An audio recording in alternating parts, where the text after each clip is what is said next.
yang lahir baru pasti mengasihi keluarga.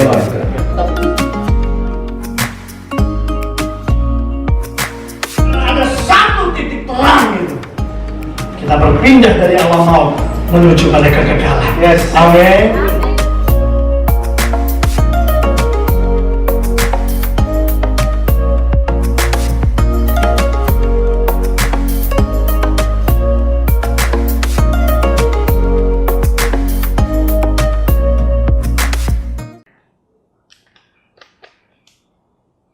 Shalom, balik lagi di online Sunday Service di YC.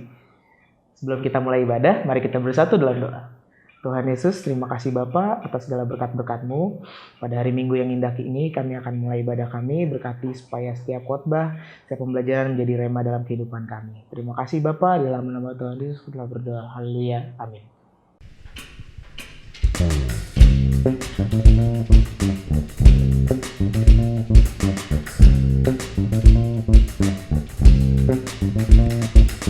Ajarku berdiam, dekati hatimu. Di saat ku berpaling, temukan cintamu. Di sana kau menanti, untuk bawaku lagi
rekan-rekan DYC, dimanapun kalian berada, saya berdoa kita semuanya tetap sehat, tetap kuat, dan tetap bersukacita di dalam Tuhan.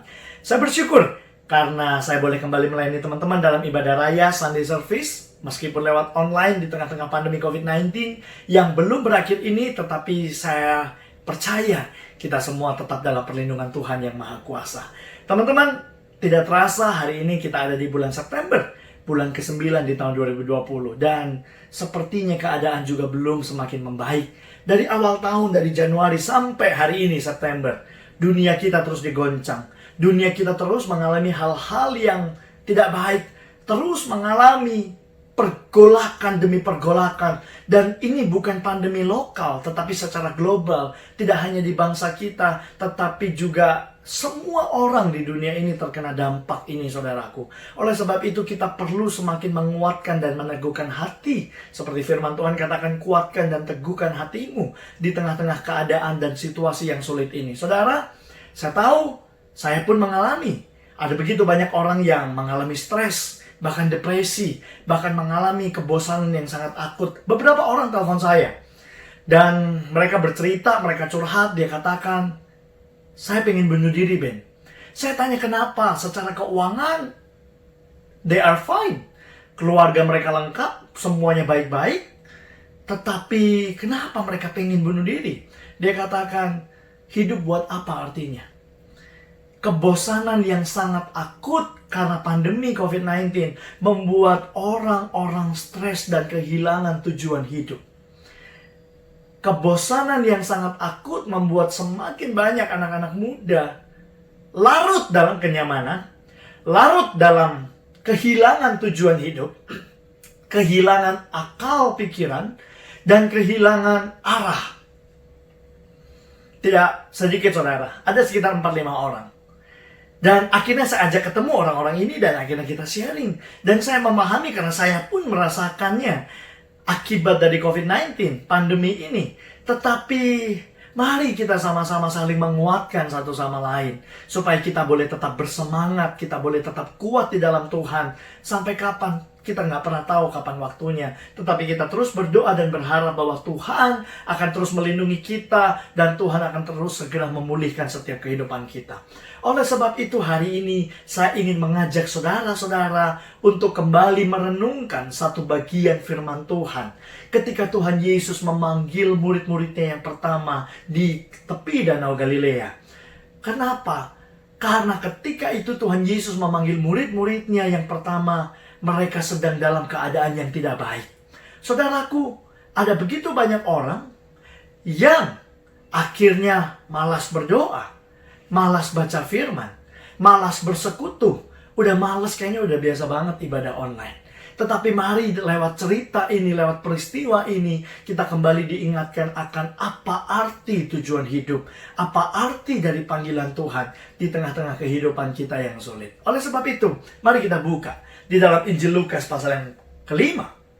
Ayat yang pertama sampai ayat yang ke-11. Demikianlah firman Tuhan, saya bacakan buat saudara. Pada suatu kali Yesus berdiri di pantai Danau Genesaret. Sedang orang banyak mengerumuni dia hendak mendengarkan firman Allah. Ia melihat 2 perahu di tepi pantai. Nelayan-nelayannya telah turun dan sedang membasuh jalannya. Ia naik ke dalam salah satu perahu itu, yaitu perahu Simon. Dan menyuruh dia supaya menolakkan perahunya sedikit jauh dari pantai. Lalu ia duduk dan mengajar orang banyak dari atas perahu. Setelah selesai berbicara, ia berkata kepada Simon, perhatikan, bertolaklah ke tempat yang dalam dan tebarkanlah jalamu untuk menangkap ikan. Simon menjawab, Guru, telah sepanjang malam kami bekerja keras dan kami tidak menangkap apa-apa. Tetapi karena engkau menyuruhnya, aku akan melakukannya. Menebarkan jala juga. Dan setelah mereka melakukannya, mereka menangkap sejumlah besar ikan, sehingga jala mereka mulai koyak. Lalu mereka memberi isyarat kepada teman-temannya di perahu yang lain, supaya mereka datang membantunya. Dan mereka itu datang, lalu mereka bersama-sama mengisi kedua perahu itu dengan ikan, hingga hampir tenggelam. Ketika Simon Petrus melihat hal itu, ia pun tersungkur di depan Yesus dan berkata, Tuhan, pergilah daripada aku, karena aku ini seorang berdosa. Sebab ia dan semua orang yang bersama-sama dengan dia takjub oleh karena banyaknya ikan yang mereka tangkap. Demikian juga Yakobus dan Yohanes anak-anak Zebedeus yang menjadi teman Simon. Kata Yesus kepada Simon, "Janganlah takut. Mulai dari sekarang engkau akan menjadi penjala manusia." Dan sesudah mereka menghela perahu-perahunya ke darat, mereka pun meninggalkan segala sesuatu lalu mengikut Yesus. Amin. Saudaraku yang dikasihi Tuhan, peristiwa ini atau cerita ini sangatlah menarik. Mengapa? Karena Yesus menjumpai, Yesus memanggil murid-muridnya yang pertama. Justru ketika orang-orang ini, para nelayan ikan ini, mereka sedang dalam keadaan yang sulit. Mereka dipanggil, mereka bertemu, mereka berjumpa dengan Tuhan Yesus Kristus. Ketika mereka sedang ada di dalam keadaan krisis, ketika mereka sedang dalam keadaan yang berputus asa, ketika mereka sedang dalam keadaan yang ingin menyerah. Yesus hadir di situ. Yesus datang di situ. Yesus ada di situ bersama-sama mereka dan menunjukkan keperkasaannya dan kedahsyatannya. Saudaraku, mari kita melihat di ayat yang ke-4. Yesus datang, dia naik ke perahu Simon, dan Yesus berkata, "Bertolaklah ke tempat yang lebih dalam, tebarkan jalamu untuk menangkap ikan." Saudara, ini perintah Tuhan Yesus yang bagi orang-orang ini, bagi Simon dan kawan-kawan, Yesus adalah stranger. Yesus adalah orang asing. Yesus adalah orang yang tidak pernah atau belum pernah mereka lihat. Tetapi kemudian orang ini atau Yesus ini menyuruh mereka untuk menebarkan jala. Oleh sebab itu di ayat yang ke-5 Simon Petrus menjawab, "Guru, sepanjang malam kami telah bekerja keras." Artinya Simon pengen berkata begini, saudara. Kami bukan malas-malasan. Kami bukan ongkang-ongkang kaki. Tetapi kami sudah bekerja keras. Kami sudah bekerja semalam-malaman, kata Petrus. Kami sudah bekerja dengan sangat letih. Tetapi kami tidak menangkap apa-apa. Saudaraku, perhatikan kata-kata Simon Petrus. Perkataan Simon Petrus adalah perkataan orang yang berputus asa. Perkataan Simon Petrus adalah perkataan yang lelah, capek, letih karena krisis. Karena dia berpikir semalam-malaman kami sudah mencari ikan. Semalam-malaman kami bekerja keras untuk kasih makan anak dan istri besok. Kami sedang ada di dalam keadaan yang krisis. Dan kami capek sekarang, kami lelah sekarang. Lalu tiba-tiba ada seorang anak tukang kayu menyuruh Petrus untuk menebarkan jala. Simon Petrus bingung dan dia berkata, wait. Kami ini nelayan. Dan kami sudah bekerja keras semalam-malaman. Kami tahu kapan waktunya menangkap ikan. Yaitu waktu malam sampai subuh semalam-malaman. Kami sudah bekerja keras. Tapi tiba-tiba Yesus, anak tukang kayu, dia tahu apa? Dia hanya tahu bagaimana caranya mengelola kayu. Di dalam pikiran Simon Petrus. Tetapi Yesus menyuruh. Dan untungnya Simon Petrus menurut, saudaraku. Akhirnya Simon Petrus katakan, tetapi karena engkau yang menyuruhnya, maka aku akan menebarkan jala juga. Artinya hati Petrus taat. Hati Petrus mau melakukan hal-hal yang bodoh. Melakukan hal-hal yang tidak masuk akal. Mana mungkin seorang anak tukang kayu menyuruh saya yang nelayan untuk menebarkan jala. Coba saudara, kalau misalnya Yohanes atau Yakobus anak Zebedeus yang berkata, Petrus, tebarkan jalamu. Mungkin Petrus akan berkata, lu aja, gue udah capek semalam-malaman, gue gak dapet apa-apa. Tapi karena Yesus yang menyuruh, maka Petrus mau menebarkan jala juga. Dan saya percaya, saya yakin bahwa itu adalah panggilan ilahi. Itu adalah satu intervensi ilahi yang supranatural, yang membuat Petrus atau Simon yang memiliki kepribadian yang sangat keras untuk mau tunduk dan taat kepada perintah Tuhan yang belum dia kenal pada waktu itu. Tetapi bersyukur karena Petrus taat, saudaraku, dan dia melakukannya. Ketika Simon Petrus menebarkan jalannya, Di ayat yang ke-6 dikatakan setelah mereka melakukannya, mereka menangkap sejumlah besar ikan sehingga jala mereka mulai koyak. Artinya Petrus melihat mujizat. Petrus melihat kuasa. Petrus melihat mujizat yang belum pernah dia lihat sebelumnya. Dan dia mengalami jawaban. Kenapa? Apa yang dia cari? Ikan. Dan ketika dia berjumpa dengan Yesus, dia mendapatkan ikan. Dia mendapatkan kebutuhan pokoknya. Dia tidak perlu lagi khawatir. Karena saya yakin Petrus pun ketika dia berputus asa, dia khawatir mau makan apa kami besok. Tetapi Yesus menyatakan kuasanya dan memberikan mujizat kepada Petrus dan teman-temannya pada waktu itu. Saudaraku yang dikasihi Tuhan, hari ini kita belajar sama-sama dari peristiwa ini. Bahwa murid-murid yang pertama mengalami Yesus justru di tengah-tengah masa yang sulit. Justru di tengah-tengah masa krisis. Justru di tengah-tengah masa-masa yang membuat mereka khawatir, membuat mereka takut, membuat mereka bosan. Tetapi justru disitulah Tuhan Yesus hadir. Menampakkan diri, bertemu dengan mereka. Bersama-sama dengan mereka. Dan Tuhan menyatakan keperkasaannya yang luar biasa. Hari ini kita sama-sama mengalami krisis. Kita sama-sama mengalami kebosanan. Kita mengalami masa-masa yang sulit. Hari-hari yang sulit yang entah kita tidak tahu lagi mau ngapain. Tetapi percayalah bahwa Tuhan Yesus juga sedang memanggil saya dan saudara. Mungkin kita sudah dipanggil, tetapi Tuhan mengingatkan kembali akan arti panggilan hidup kita. Saudara, menarik. Di ayat yang ke-8. Simon Petrus berkata begini.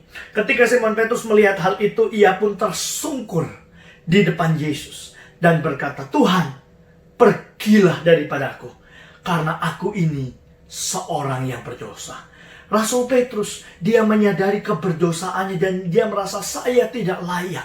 Karena saya sudah melihat mujizat, saya sudah melihat Mesias, saya melihat anak Allah yang hidup. Dan saya ini adalah orang berdosa.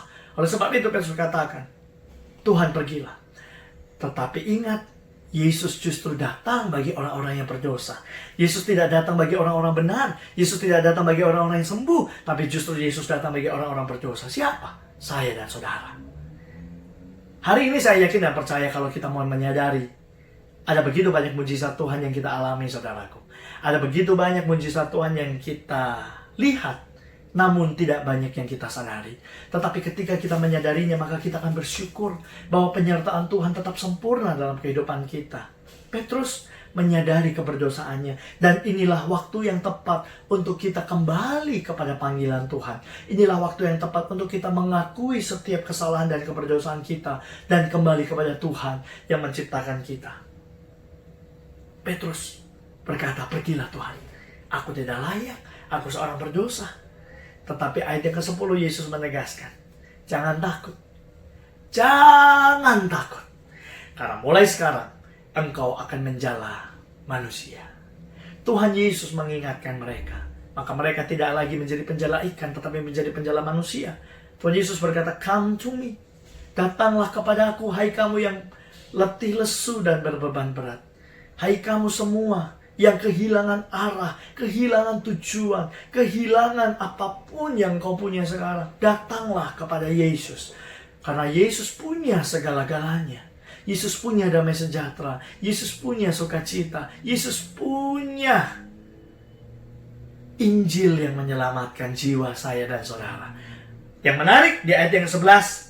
Dan sesudah mereka menghela perahu-perahunya ke darat, mereka pun meninggalkan segala sesuatu lalu mengikut Yesus. Saudara, ini ayat yang sangat menarik dan ayat yang sangat indah bagi saya. Kenapa? Karena semalam-malaman mereka mencari ikan, mereka nggak dapat. Setelah mereka berjumpa dengan Yesus, setelah mereka bertemu dengan Yesus, mereka mendapatkan apa yang mereka mau. Mereka mendapatkan apa yang mereka cari. Tetapi yang menarik adalah ketika mereka dari laut sudah membawa ikan banyak, mereka sampai ke darat, Alkitab mencatat, Alkitab memberitahu kita, mereka meninggalkan segala sesuatu. Termasuk meninggalkan ikan-ikan yang banyak itu. Termasuk meninggalkan ikan-ikan yang mereka cari-cari semalam-malaman itu. Yang banyak sekali jumlahnya. Mereka tinggalkan segala sesuatu, lalu mengikuti Yesus. Menarik, saudara. Luar biasa. Artinya apa? Mereka sadar bahwa Yesus jauh lebih berharga. Yesus jauh lebih penting. Mereka sadar bahwa Yesus itu segala-galanya daripada ikan-ikan yang mereka cari-cari semalam-malaman. Hari ini, di tengah-tengah krisis pandemi COVID-19, orang mencari apa? Orang pusing karena ekonomi, orang pusing karena kesehatan, orang pusing karena kehilangan anggota keluarga dan segala sesuatu. Tetapi saya pengen katakan hari ini, asal kita tidak kehilangan Tuhan Yesus Kristus, asal kita tidak kehilangan Roh Kudus di dalam diri kita, maka kita masih punya pengharapan, saudaraku. Jangan kekhawatiranmu, jangan ketakutanmu karena krisis ekonomi membuat kita meninggalkan Tuhan. Ada begitu banyak orang yang sangat takut, sangat khawatir, akhirnya larut dalam kekhawatirannya, larut dalam ketakutannya, dan mulai meninggalkan doa, mulai meninggalkan persekutuan online, mulai meninggalkan firman Tuhan. Apalagi besok kita PSBB lagi, saudara ya. Gubernur kita berkata, rem darurat PSBB Jakarta mulai besok. Kita akan mengalami lagi kejenuhan, kita akan mengalami lagi kebosanan, dan kita tidak tahu kapan keadaan semakin baik. Tetapi, ketika kita menyadari panggilan Tuhan, ketika kita menyadari penyertaan Tuhan, panggilan Tuhan atas kehidupan kita, maka saya berdoa supaya kita juga seperti para murid yang mengakui keberdosaan kita, mengakui pelanggaran kita, dan meninggalkan segala sesuatu yang menakutkan, mengkhawatirkan kita, dan terus mengejar kebenaran, terus mengejar Tuhan Yesus. Karena ketika kita punya Yesus, maka kita punya segala-galanya. Luar biasa. Mari saudaraku, di tengah-tengah krisis pandemi ini, jangan jemu-jemu berdoa. Lukas 18 ayat yang pertama, firman Tuhan mengingatkan kita, menegaskan kita di dalam Injil Lukas 18 ayat yang pertama dikatakan gini. Yesus mengatakan suatu perumpamaan kepada mereka untuk menegaskan bahwa mereka harus selalu berdoa dengan tidak jemu-jemu. Tidak jemu-jemu artinya tidak bosan, tidak lelah, tidak letih. Tidak jemu-jemu artinya tidak berhenti berdoa, konsisten dalam berdoa, konsisten dalam mengiring Tuhan, konsisten dalam mencari kebenaran, konsisten. Kuncinya adalah konsisten. Justru di tengah-tengah pandemi ini, kita harus semakin giat berdoa. Bukan sebaliknya, kita berhenti berdoa. Saudara ingat, banyak orang pengen berjumpa dengan Tuhan Yesus, bukan? Lewat pengalaman-pengalaman spiritualitas, lewat pengalaman-pengalaman rohani. Tapi banyak orang juga menolak proses. Padahal, kita dapat menjumpai Tuhan di dalam proses hidup ini. Kita dapat bertemu dengan Tuhan. Kita dapat berjumpa dengan Tuhan di dalam proses. Artinya kalau kita menolak proses, maka kemungkinan kecil juga kita tidak akan pernah mengalami Tuhan. Encounter with God. Para murid sekali lagi mengajarkan kita di tengah-tengah krisis, di tengah-tengah situasi yang sulit, justru mereka berjumpa, bertemu dengan Tuhan Yesus. Dan ketika mereka bertemu Yesus, maka segala sesuatu yang mereka cari, segala sesuatu yang mereka takutkan, segala sesuatu yang mereka khawatirkan, tidak ada artinya dibandingkan perjumpaan mereka dengan Tuhan Yesus Kristus. Mereka meninggalkan segala sesuatu, lalu pergi mengikut Dia. Pertanyaannya, apakah hari-hari ini kita semakin giat mencari Tuhan? Kita semakin tekun mengejar Tuhan. Kita semakin tekun hidup di dalam kasih karunia dan kebenaran Tuhan. Atau kita sedang takut, atau kita sedang sibuk khawatir dengan hal-hal jasmani. Takut dengan hal-hal yang jasmani. Takut, khawatir itu manusiawi. Wajar kan Kak? Yes. Tetapi ketakutan dan kekhawatiran, kecemasan dan kegelisahan tidak boleh melebihi keinginan kita untuk berdoa. Tidak boleh meninggalkan jam-jam doa kita. Kekhawatiran kita tidak boleh melebihi kerinduan kita untuk mengejar pribadi Tuhan Yesus Kristus. Soalnya saya percaya, para rasul, murid-murid Yesus yang pertama, mereka tidak pernah menyesal mereka meninggalkan ikan-ikan. Mereka meninggalkan perahu-perahu, mereka meninggalkan jala-jala mereka. Saya yakin mereka tidak pernah menyesal. Karena mereka sudah berjumpa, karena mereka sudah bertemu dengan Tuhan Yesus Kristus. Saya sedang berjuang, saudara. Dan saya berharap saudara juga terus berjuang. Kita sama-sama berjuang sebagai satu komunitas dalam DYC. Mari kita saling membangun, mengingatkan, menegur satu sama lain. Supaya tidak ada satupun di antara kita yang menjadi letih, tidak ada satupun di antara kita yang menjadi lesu, tidak ada satupun di antara kita yang kehilangan pengharapan, kehilangan tujuan, kehilangan arah. Dan supaya kita sama-sama saling membangun, supaya kita boleh sama-sama mencapai kesatuan iman di dalam Tuhan Yesus Kristus. Mari jaga teman-temanmu, jaga rekan-rekan sepelayananmu, jaga rekan-rekan di komunitasmu, supaya jangan ada satupun yang terhilang di tengah-tengah krisis pandemi COVID-19 ini. Supaya kita, entah kapan, tapi kita berdoa, sekali waktu nanti, kita akan kembali lagi bersama-sama beribadah on-site di dalam gereja. Dan kita juga bersyukur, supaya kita semua tetap baik, tetap sehat, dan tetap menyembah Tuhan Yesus Kristus, Allah kita yang hebat. Mari kita bersyukur, apapun yang terjadi, Tuhan Yesus tetap baik. Tuhan Yesus memberkati saudara. Mari sama-sama kita berdoa. Bapa yang di sorga, kami bersyukur buat firman-Mu hari ini. Karena kami diingatkan, kami kembali disadarkan, bahwa di tengah-tengah keadaan yang sulit, di tengah-tengah krisis, di tengah-tengah keadaan yang tidak baik, justru Engkau menghampiri hamba-hambamu yang berdosa ini. Justru Engkau menjumpai hamba-hambamu yang punya keterbatasan ini. Kami bersyukur kalau 2000 tahun yang lalu Tuhan memanggil murid-murid yang pertama di tengah-tengah keadaan yang sulit. Kami percaya tahun ini juga kami semua sedang mengalami keadaan yang sulit. Dan kami percaya Roh-Mu tidak meninggalkan kami. Engkau tidak pernah meninggalkan kami karena Engkau Allah Immanuel, Allah yang menyertai kami senantiasa. Oleh sebab itu ya Tuhan, jumpailah kami. Perkenankanlah kami, supaya kami juga boleh mengalami pengalaman-pengalaman spiritual, rohani yang bersama-sama dengan Tuhan. Supaya kami terus kuat, teguh di dalam iman kami. Kami tidak menjadi letih, kami tidak menjadi lesu.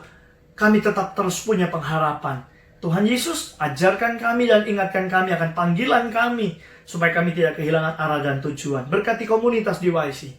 Tuhan memberkati setiap orang yang ada di dalamnya. Tuhan memberkati hari-hari kami, penghiburan dari Allah Roh Kudus menyertai setiap kami, supaya hari-hari kami tidak sia-sia, tetapi tetap produktif meskipun kami hanya berada di rumah. Terima kasih Tuhan Yesus, berkati keluarga kami, berkati pekerjaan kami. Kami percaya, sekalipun ekonomi boleh mengalami krisis, tapi kami percaya ada Tuhan Jehovah Jireh yang terus mencukupkan segala kebutuhan kami. Terima kasih Bapa. Dalam nama Tuhan Yesus Kristus kami berdoa dan mengucap syukur. Haleluya. Amin.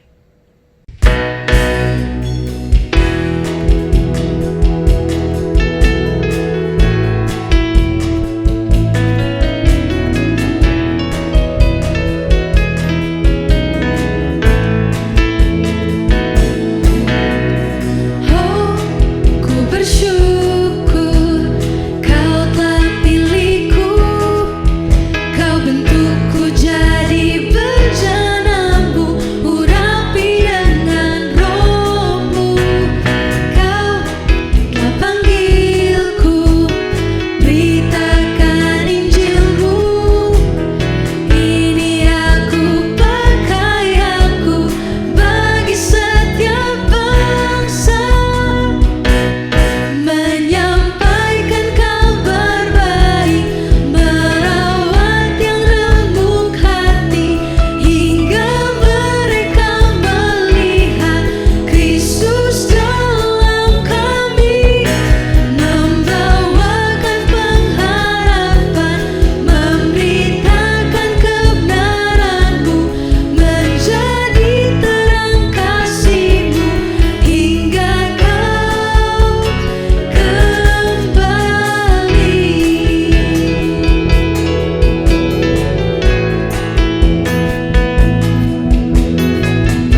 Pastor Benny yang sudah melayani kami pada siang hari ini. Kiranya Tuhan memberkati pelayanan keseharian dan keluarga Pastor dimanapun Pastor melayani.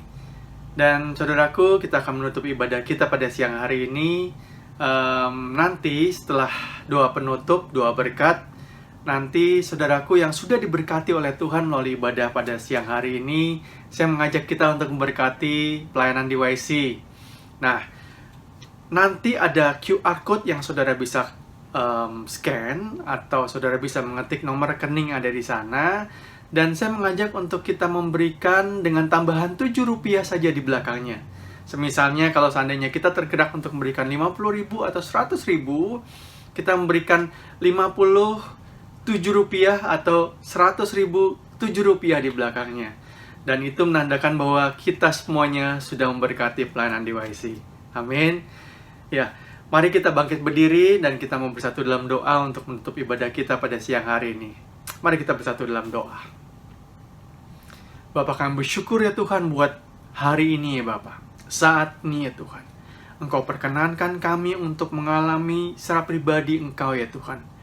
Dalam puji-pujian, dalam persekutuan kami, di rumah kami, maupun firman Tuhan yang sudah menyapa setiap kami, yang sudah memberikan kami kelegaan, yang sudah memberikan kami pembelajaran untuk bagaimana kami harus bersikap sebagai anak-anak muda dalam keseharian kami. Ya Tuhan, kiranya ya Bapa, hari ini yang kami boleh dapatkan ya Tuhan, boleh kami pegang terus sebagai bekal kami dalam kami menjalani kami keseharian. Kami berdoa Tuhan dan kami memberkati Pastor Benny. Tuhan berkati beliau, Tuhan sertai langkah kehidupannya, Tuhan berkati keluarganya, Tuhan berkati usaha dan dalam kesehariannya ya Tuhan. Biarlah ya Bapa, segala sesuatu yang diperbuat ya berhasil ketika Engkau campur tangan dalam segala sesuatu yang dikerjakan oleh hamba-Mu ini ya Tuhan. Dan untuk kami ya Bapa, biarlah ya Tuhan, dalam masa-masa ini ya Tuhan, ketika kami sekolah, kuliah, ataupun kami yang bekerja ya Bapa, biarlah ya Bapa, kami boleh menjalani hidup-hidup kami ya Tuhan, keseharian kami ya Tuhan, berjalan bersama dengan Engkau. Engkau yang mengiringi langkah kehidupan kami ya Tuhan. Segala sesuatu yang kami lakukan, ketika kami mengandalkan Engkau dalam kehidupan kami ya Tuhan, kami yakin dan percaya Tuhan buat semuanya itu berhasil. Kami juga berdoa Tuhan untuk kota kami Jakarta ya Bapa. Dan untuk besok hari ketika kami memasuki masa PSBB kembali ya Tuhan, mari Tuhan jagai sertai kami ya Tuhan. Berikan kami kesadaran penuh ya Tuhan, untuk kami boleh menjaga diri kami, menjaga keluarga kami, menjaga lingkungan kami ya Bapa. Tuhan tolong ya Bapa, supaya kami boleh melalui masa PSBB ini Tuhan, bersama-sama dengan Engkau ya Tuhan, yang memberikan ketenangan dalam diri kami. Terima kasih ya Bapa, kami juga berdoa untuk saudara-saudara kami ya Tuhan, yang saat ini mungkin sedang mengalami sakit penyakit. Mari Tuhan, Engkau sembuhkan, Engkau berikan kekuatan di dalam nama Yesus. Tuhan, berikan ketenangan kami. Setiap obat-obatan yang kami minum, kami percaya bahwa ini adalah proses kesembuhan daripada Engkau. Karenanya ya Bapa, biarlah kami menyerahkan sepenuhnya kepadamu Engkau, pada Engkau ya Tuhan. Kami juga berdoa Tuhan untuk setiap kami ya Tuhan, untuk keluarga kami ya Bapa, untuk papa, mama, kakak, adik, keluarga besar kami. Tuhan sertai kami, jagai kami, lindungi kami di dalam nama Yesus. Dan biarlah ya Tuhan, kami boleh bersama-sama nanti pada saatnya kami berkumpul kembali Tuhan, kami boleh semakin memuliakan Engkau, mengagungkan Engkau bersama-sama ya Tuhan. Kami juga berdoa Tuhan untuk persekutuan di YC Tuhan, sertai persekutuan ini ya Tuhan, ibadah ini ya Bapak. Untuk siapa pengurus di dalamnya mempersiapkan ibadah ini minggu demi minggu ya Bapak. Engkau berikan kami kekuatan, Engkau berikan kami kesatuan hati, untuk kami boleh bersama-sama bergandengan tangan untuk melayani Engkau ya Bapak, untuk pelayanan ini. Dan terima kasih ya Bapak, sekarang kami siap untuk menerima berkat daripada Engkau ya Tuhan. Anak-anak muda, anak di YC, tengadakanlah kedua tanganmu dan terimalah berkat daripada Tuhan. Tuhan memberkati engkau dan melindungi engkau. Tuhan menyinari engkau dengan wajahnya dan memberi engkau kasih karunia. Tuhan menghadapkan wajahnya kepadamu dan memberi engkau damai sejahtera. Dan setiap kita yang sudah berkati katakan amin. Beri kemuliaan buat Tuhan. Selamat hari Minggu, sampai minggu depan kita bertemu kembali.